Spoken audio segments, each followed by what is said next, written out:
Okay, welcome back to my channel. So I got a review for Doom. Nope, Boom. Yeah, I keep thinking it's Doom when it's Boom. So the story is that these soldiers come to a planet and they declare war on these people. They think they're called Castonians or something. And but they were planning the planet is empty except for some war technology. I guess there was a war there, but somebody's made the war ended. But some technology from a company called Villain Guard. So this whole purpose of this technology is to keep making money, right? So even though there's no enemy, it just keeps making bombs and everything. And the soldiers are really not fighting themselves. They were just fighting this war tech that's left on the planet. Some of the themes in the story are capitalism and religion. They think they're fighting these people called the Castonians, I think they're called the Castonians. They never see these people, and some of them think they're made of ghosts, like they made of mist. And some of the soldiers think they're made of mud, and they're hiding in the ground. So it's kind of silly that they've been there for 6 months and they haven't seen the enemy, but they think the enemy is some kind of, I don't know, some kind of super alien or something. So one of the themes is religion. The soldiers are all bishops, right? Instead of soldiers, they're called bishops, and they seem very faithful. They have a lot of faith. They seem to be Christians because there's some reference about loaves and fish. So when I heard that the soldiers were called bishop, that reminded me of the last episode when the doctor was talking about different titles, that his title is the doctor. You know, one of the things bothered me about that is he said the title is a doctor, but isn't the title something that other people gave him because he was such a person who went around healing people, helping people? But apparently the title is just a title they give Time Lords. So one of the titles was the bishop. So, and these soldiers are called bishops, so maybe there's some kind of relation there. The soldiers are not fighting an enemy. They're fighting the algorithm. The algorithm is an AI, right? And the only purpose of the AI is to maximize profits. So one of the scenes early on, you see this soldier, he's blind, he's walking across the battlefield. I think he's trying to get back to his other soldiers. And one of the soldiers actually steps on a mine that's invisible, but then you see it and he dies. I don't think it's like vaporizes. And later on, the remaining soldier, the one who's blind, meets up with an ambulance. The Villain Guard Corporation would like to extend its deepest condolences on your upcoming loss. Thoughts and prayers. So you think the ambulance is a good thing, but set in the future, this ambulance is more twisted. The ambulance is like a war technology created by Vanguard. It looks at a soldier and decides if it's financially viable to keep the soldier alive. So if it decides, it like probes some stingers in your body and just connects with you and decides if you're healthy and decides everything about your health. And then it decides if you're financially viable to keep alive. If it decides you should be ended, it just kills you straight away. But in the way it kills you is, it was meant to not be painful, but it sounded painful, right? It turns your body into a canister and compresses you. And then a part of the canister has some AI hologram that comes out and says, whoever it kills, the hologram is of that person. And apparently the hologram takes on some of the personality and memories of the person who died.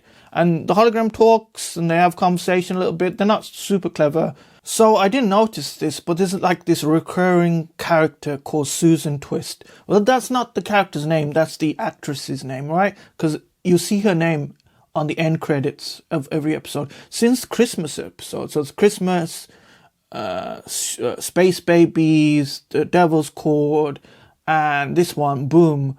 She's been in every episode. She's an older lady.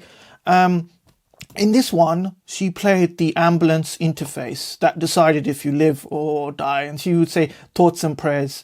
And she uses a hologram and the interface at the same time. It's kind of scary.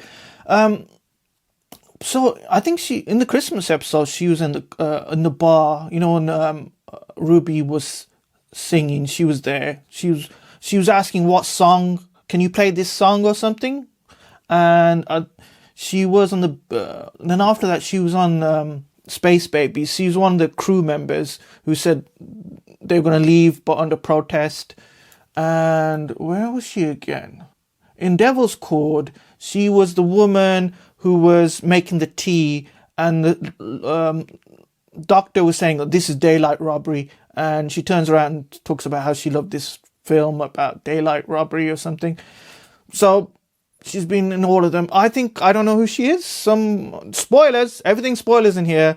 Some people are saying she might be the one who waits, I don't know. She might be the one who waits. She seems like she doesn't do anything while she's in the past. She just makes cameo appearances. So, for some reason, Ruby and the Doctor land in an active war zone, right? I'm not sure why they did that, but I don't know if Ruby said, I want to go see a war zone or something, but they just turn up.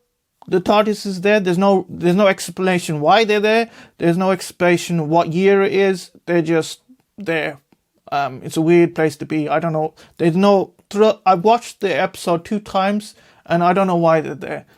Maybe there's a reason later on, or maybe this all connects up later on. But so the Doctor lands on the planet, and he hears a scream, right? In the early episode, there's a bishop, a soldier, who gets killed by an ambulance. He's not viable. Remember, he's blind. So he hears that scream, runs out, doesn't check the surroundings. So it seems like even he doesn't know it's an active war zone, right? Because he doesn't know about the landmines, he doesn't know about the tech, he doesn't know the dangerous ambulances, he doesn't know anything. But so he just runs out because he hears a scream, and he's running and running, and then he lands on a landmine, right? And he's just stuck there. And then eventually Ruby comes out of the TARDIS. Well, Ruby just comes out. I guess she just realized he's taking too long. She comes out, and she hears singing, right? So the Doctor's singing this song to keep himself calm. Apparently this landmine it hasn't gone off, right? It's it's got a few bars, these lights around the landmine, a strand outside the landmine, they're green. And they slowly are going to go, the LEDs are going to go green, and then it's going to go red, and then boom, boom, the title. And so Ruby comes out, and he's just there, he's singing. She hears the sound of singing, right? And he's singing a song called The Skyboat. And I've looked it up a little bit, and I think the second Doctor was playing the song on a flute. And the song is, I think it's related to Ruby, right? Or it will be related to Ruby down the road. It's a Jacobean limerick describing how Bonnie Prince Charlie, disguised as an Irish woman, was rowed over the Minch to the island of Skye to hide from the British soldiers, right? So I think that's describing what happened to Ruby, right? I think it's a reference to the second Doctor, plus it's describing what happened to Ruby. She's been disguised as a child to escape some soldiers, and she might be royalty or something, but royalty, she might be a Time Lord. Not a king, but a Time Lord, right? Which Time Lord? We don't know. Also, the landmine, it uses your own DNA to make an explosive, right? So it's using your body becomes explosive, and boom. So he's talking to Ruby, and he's saying, "Don't mind me. I'm still alive. I heard screaming. Can you go check out that screaming? Because the bishop died. John the bishop, one of the soldiers, got killed by an ambulance. So he says, take the long way. He says, the long way around. So it's a Peter Capaldi reference, the long way around. I think that was one of Stephen Moffat. So when he was a showrunner. So there's a lot of little references to Stephen Moffat's past showrunning. Oh yeah, there was a scene where Ruby Sunday is going to see about the scream, right? I think she's found the canister of John. And this is really bad CGI scene, right? Originally, when she picked up the canister, it's all like little stones, gravels on the floor. That's perfectly fine. But then overhead, these like little satellites come. They're cleaning up the air and removing the mist. It's all automated by Vanguard, the war technology. So when those things come overhead, there's a shot of Ruby on the ground, and the ground is no stones. Stones would have been better. It's some kind of wavy, bad CGI, right? Very bad looking CGI, and really, I thought, why would they do that? They should have just kept it as gravel and done some mist, maybe, right? And that would have been fine. What they were doing, I think they're trying to go for a misty thing, but it didn't work. It just looked really bad. Don't know why, but the rest of CGI was fine. It's just that one moment. I don't know how they missed it. I feel like they shouldn't have missed that. But it's just a little nitpick, but it just stood out to me as weird. So the Skyboat song, I think, is a reference to Ruby being not what she seems. She's a disguise, right? She'd been disguised as a child to escape these British soldiers.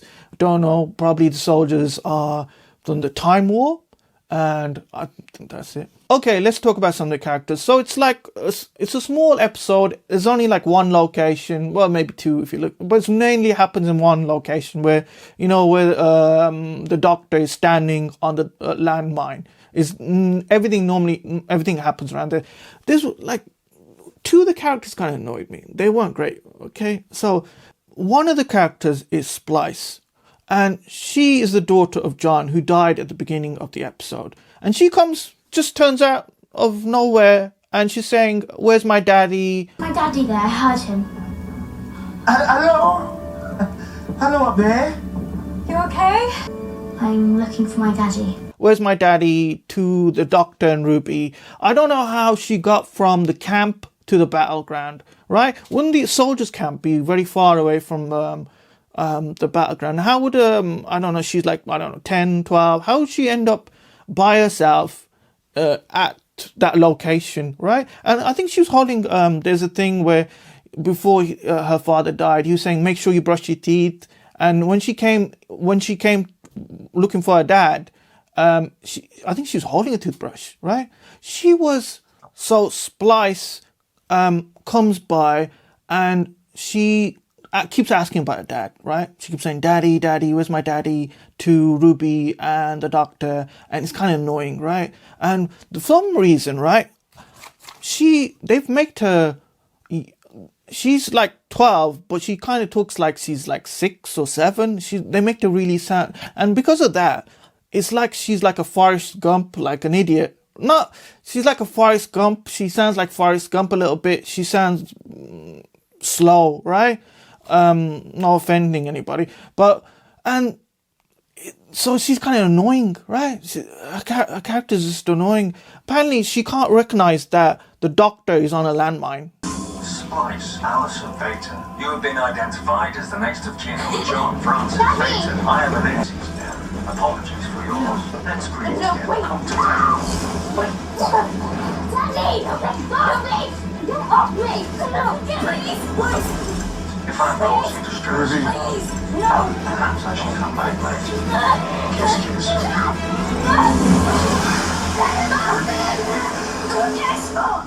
Look at what he's standing on! Even though she's the daughter of a soldier, and she's in this active battle planet, she can't recognize the doctor is, in a bad position. She just keeps asking for daddy, daddy. Eventually, he's holding this canister, right? The doctor is. Well, you need to see the story, but he's holding the canister, and the hologram inside the canister activates, and she can't tell the difference between a flesh and blood father and a hologram. She thinks the hologram is her father, and she goes up and tries to grab the hologram or talk to the hologram, putting the doctor in danger. See, he's on the landmine, and the landmine hasn't gone off yet, and he's trying to stay calm because any changes in his blood pressure or hormones or anything will set off the landmine, because the landmine's trying to figure out if he's a human or he's alive. I think one of the reasons the landmine didn't go off because he's a Time Lord and he's Gallifreyan, and he couldn't decide if he's human or animal or anything. That bought him a bit of time on the landmine. But she just tries to grab the canister and set off the landmine. She's no consideration. She doesn't know it's a landmine. She doesn't know if the hologram is human. It's so daft, right? She has to, Ruby explain, it's a landmine, right? It's a landmine. She has to explain it to her. Obviously, then she starts talking to the hologram like it's her father when it's not, and she doesn't even recognize her father's just died, right? She doesn't show any emotion, right? She's not sad. Your dad just died, right? She's not like sad or anything. She's just happy she got a hologram dad now. It doesn't even make sense, right? That's why that was stupid, right? That didn't connect with me. So one of the bishops comes, yeah, and I can't say her name properly. Veranda Seti. She's going to be one of the future companions of the Doctor, right? Season 2 has already been filmed, and she's on set as one of the companions. Apparently, I think the idea is that they're going to film a few shots with her and Ruby, and then eventually she'll become one of the main companions, and Ruby's going to go off do her own thing. But she comes in, and she's a very unlikable character, right? And her name is Monday Flynn. Apparently the joke is Monday, Sunday, Ruby Sunday. I guess they're going to say after Sunday, Monday comes, right? That's going to be in season 2. So she comes in and she sees the Doctor on the landmine, and she just wants the originally she came in to get Splice, right? Because Splice has gone off. She wants to come back looking for her. She finds her, and she wants the canister that the Doctor is holding. Yeah, I'm a Time Lord. Not a human, I'm a Time Lord. Doctor!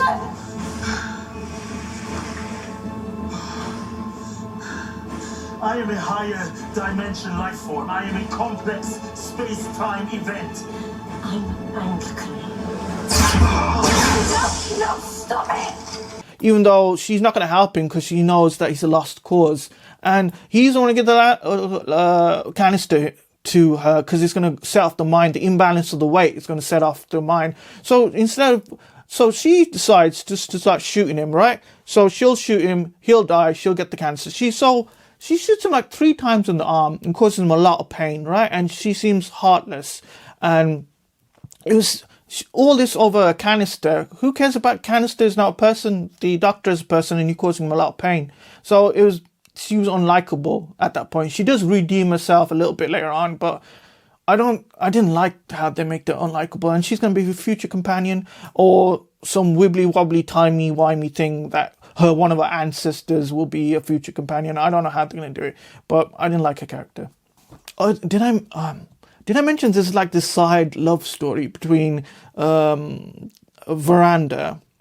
Seti, and another bishop, which is boring. It's not boring. I could do without that side romance story. They should have cut that out. It didn't do anything for me. It didn't make me feel anything. Shouldn't have added it in. So there's this like misunderstanding. Ruby's trying to help the Doctor. Instead, she gets shot by Seti's love interest because of this misunderstanding. She gets shot like 3 times by a laser weapon, and she's on the verge of dying. She's on the ground. And one of those ambulances decides to check if she's viable to be kept alive. So it puts some probes into her and checks her vitals, right? Patient identified. Ruby Sunday. Calendar age 3082 years. And the machine says she's 3082 years old. So she's definitely not human because people don't live to 3082. So from what I'm thinking is her mystery is I don't think she's a god. She's too young to be. I don't think she's a god. And I don't think she's like half a god or something because she's too young, right? Gods, those, the maestro, the toy maker, I think they're millions of years old, billions, eons. They are a lot older than anybody. So I don't think she's a god. I think she's a Time Lord, right? And, I think I know who she is. Could be wrong. My idea is she's Susan, the granddaughter of the Doctor. Or she's either the Doctor's son or daughter, right? It might be that she is going to get all her memories back and she's going to be angry at the Doctor for not saving Susan or going look after or not looking for Susan. Or maybe she is Susan, I don't know. It could be she's an actual son or daughter of the Doctor, or she is the granddaughter Susan. That's what I'm seeing, right? Because 3000 is... So the Doctor is actually 2,000 years old. So I looked it up. It's about 2,000 years old. I don't count that time when he's in that dial thing. So she's 3,082 years old. So she's actually older than him. She hasn't got. So when she was on the verge of dying, it started snowing for a bit, but she didn't like. Even though she is a Time Lord, I guess she's changed, right? Her DNA's changed because she didn't have any regeneration energy. But the Doctor does know now there's something definitely not right with her. So Stephen Moffat, the trailer. Have you watched the trailer? You removed from him one thing that he always does. One thing that he always relies on. So one of the things he says in his trailer is the Doctor's gonna have the one thing that he's never had without. Like in all of his adventures, he's never had without this one thing. But the one thing was he can't move. That was the one thing he couldn't do without. But the one thing he's never had without was movement. So because he can't move when he's on the landmine, right? So I thought it was going to be something clever and brainy, right, and smart. That's the one thing. It wasn't something cool or brainy. It wasn't anything like. So that kind of let me down. I thought the story would be a lot more smarter than it was. It didn't. I'll get into it, but I'll get into it a bit later. So the Doctor tries to persuade the AI of John, the father of Splice, to help him, right? So apparently this AI is not that clever. He doesn't even have that power. But he says to him, somehow reach out, persuade him. He says father to father. He refers to himself. The Doctor refers to himself as a father, right? Father to father, dust to dust. And so that he convinces him to help him stop the Vanguard. I think Villain Guard machines to stop them from working, right? So that's what he does. So yeah, the AI grows some consciousness, goes into all the machines, and he defeats them. That's basically how the day is won. So the AI helps him out. I think him saying dad to dad, dust to dust was a reference to his granddaughter Susan. And he mentioned this. They're mentioning Susan a lot. They're mentioning family a lot. Like they're mentioning Susan. In the last step in Discord, he was talking about Susan. And now that it's again, something's going to happen with his family. I don't know. I think maybe Ruby is Susan or somebody else related to him. So what did I think of this episode? Okay. What did I like? What didn't I like? Let's say I liked the location that was small, right?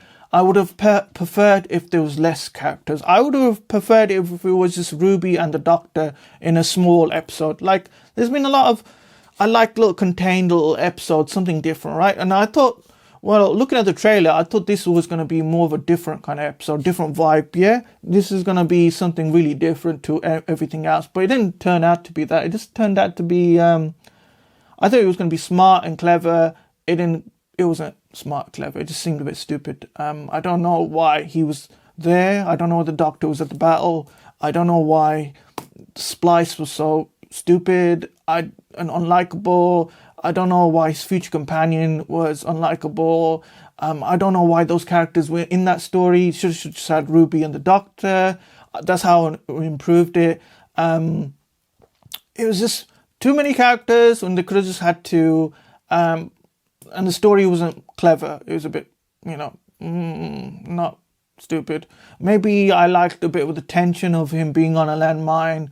I liked the idea of the show more than the actual execution of the show.